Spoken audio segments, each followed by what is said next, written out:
Hello, everybody. Today I wanted to bring you a video of another fabulous Indonesian bootmaker. This time it's Monroe Heritage.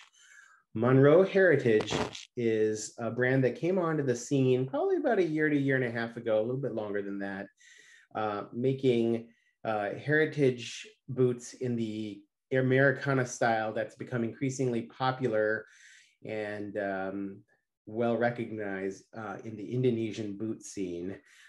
Indonesian bootmakers, for those of you who don't know, have become increasingly well known as producing very high quality boots that are on par or maybe even surpass the quality of some of the standards that actually come from America, both North America, as well as elsewhere, Canada and the USA.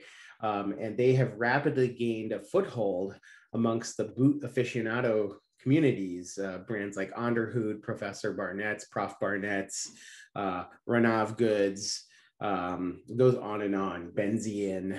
And so I became curious about Monroe Bootmaker because of the amazing detailing and style, as well as the clean designs that I came across on their Instagram page. They go under the Instagram handle of Monroe Heritage, I believe, and heritage alluding to the heritage style of Americana boots.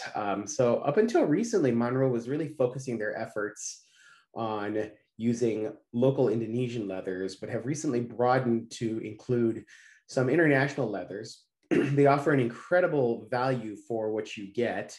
But putting aside value, this is actually one of the bootmakers I'm most excited about because of some of the details you see here. They really focus on manufacturing boots that are so cleanly put together with very elegant and clean styles, done just incredibly well. The bootmaker is the product of a gentleman named Iwan Faisal. I connected with Iwan through Instagram, and that's how you reach out to Monroe Bootmaker, and Monroe Heritage is through Instagram. I became aware of Monroe Bootmaker and the quality through a fellow member of the boot community, Robert Kersey, who I had previously exchanged boots with and a lot of conversation with, and he had been doing a GMTO for this specific model and spoke very highly of Monroe Bootmaker in terms of the quality of the product that could stand up against any of the number of other bootmakers coming out of Indonesia. And for those of you who don't know, Indonesian boots stand amongst the very best in the world. And so I became intrigued and decided to reach out to Iwan Faisal, who, as I mentioned, is the person who is the maker for these boots and has assembled a small group of, I believe, 4 other individuals to help make his boots. I reached out specifically because the GMTO that Robert had put together used this Badalasi Carlo Pueblo leather. The Pueblo leather, if you can't tell on this video, it has almost this grayish taupe green look. It's sort of in the olive family, but sort of also in the taupe family. I think of it almost as the color of grass that has been out in the summer for a while and maybe not gotten a ton of watering. But the bottom line is it's a really, really cool color for boots. It fits denim. It fits a lot of different colors that you might see in chinos. And this particular model was done using this particular construction, which is a Goodyear welted 2-stitch construction. You can see it's about a 270-degree welt around the shoe. About half of that 270-degree welt is a double stitch or a 2-stitch welt where you see these 2 rows of stitching. This can be easily confused with stitch down or Veltjoen construction, but as you can see, the upper leather is not folded onto the welt, which you would see in the Veltjoen and Goodyear method, or in the stitch down methods. This is the Goodyear 2-stitch, which I'd come across as well in the bootmaker Renav Goods Co., who is another incredible bootmaker. But I've become increasingly enthralled and enthusiastic with Monroe Bootmaker. As you can see, I've already worn these boots.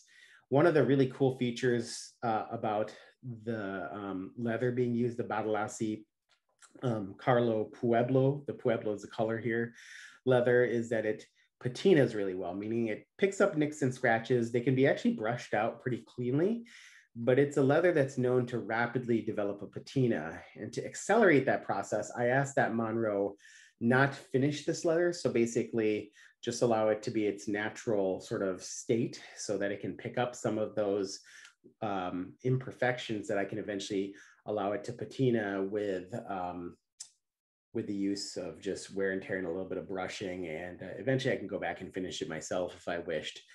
As you can see, the boot, which has been worn about 3-4 times at this point, including on several walks, as well as a day of work, is really aging beautifully. And so I think for those of you who are really stuck on, Chrome XL leathers, think about some of the other Italian or even Indonesian leathers for a choice of your leather for your shoes. They do really, really cool in terms of aging.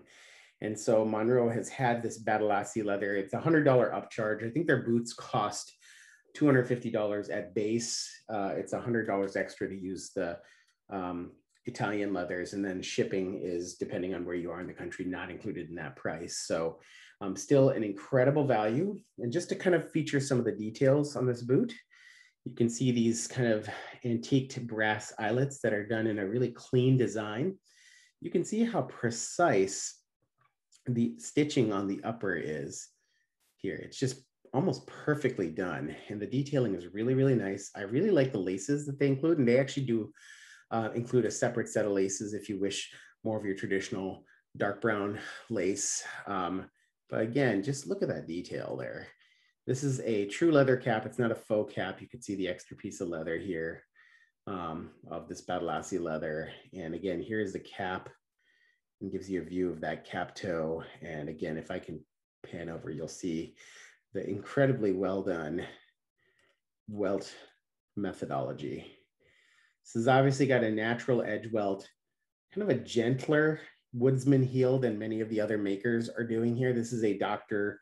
Sole Rockcord half sole that is being used.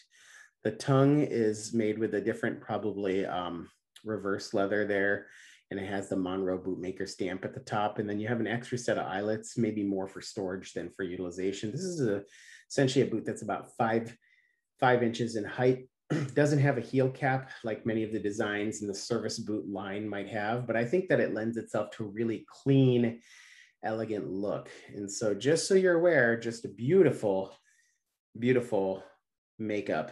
And as you can tell, one of the things I really love about Monroe Bootmaker is the shape of the last. This is an accommodating last, although I will say that you might want to consider either your Brannock size or sizing a half up for this particular model, because while it has nice space on the sides, it does taper in a little bit. It's got this lovely boot, almost slightly almond shaped last, which is really nice. You can see the instep here has, or sorry, the instep's here, but the here you see the nice curve that is where the welt meets the upper, provides really nice arch support, just really, really lovely arch support. And again, just the qualities of this Battlelassie leather are incredible. So I wanted to bring this brand up. I got so excited about this boot, wearing it for a few days, that I reached out, or actually Iwan kind of reached out and said, hey, we have another pair in a natural veg tan leather from an Indonesian leather distributor, basically a local leather. And this is this pair, which is super duper cool. It also comes with a kiltie, kind of unique for a shoe to come with a kiltie. I'm not a huge kiltie guy, so I took it off, but again, you can just see the detail work. This is such a cool shoe. It's sort of a boot version of many of the popular styles like you will see in terms of the lace to toe style. This one has 7 eyelets. Again, a similar lacing, you have options there. It has a upper stitch that actually is this white stitch that's very elegantly done. This welt is a little different. This is a beautifully done, you can see Norwegian style welt, and that goes 270 degrees around the edge of the shoe there. You can see the doubling over to kind of finish the welt there. That is pretty typical for Norwegian welts that don't go fully around the shoe. I presume that the backside of the heel is just cemented on. But you can see just a beautiful single leather sole, Dr. Dr. Sole, raw cord, half sole. This is a shoe that should patina incredibly well. And I will say that I've been very, very happy with the quality of this Indonesian leather, this vegetable tanned leather. This is a pair that should patina incredibly well. And again, it's really, really cool because it comes in this kind of cream colored or beige colored, but as it patinas, it will darken and pick up its own sort of natural kind of look. It's also not heavily finished. You can see there's a little bit of a sheen to it, but really this is the natural property of that leather. Here's the back heel cap. This style has a heel cap. It's got a little bit of the leather folded over to almost create the sense of piping at the top there, but it's not really piping.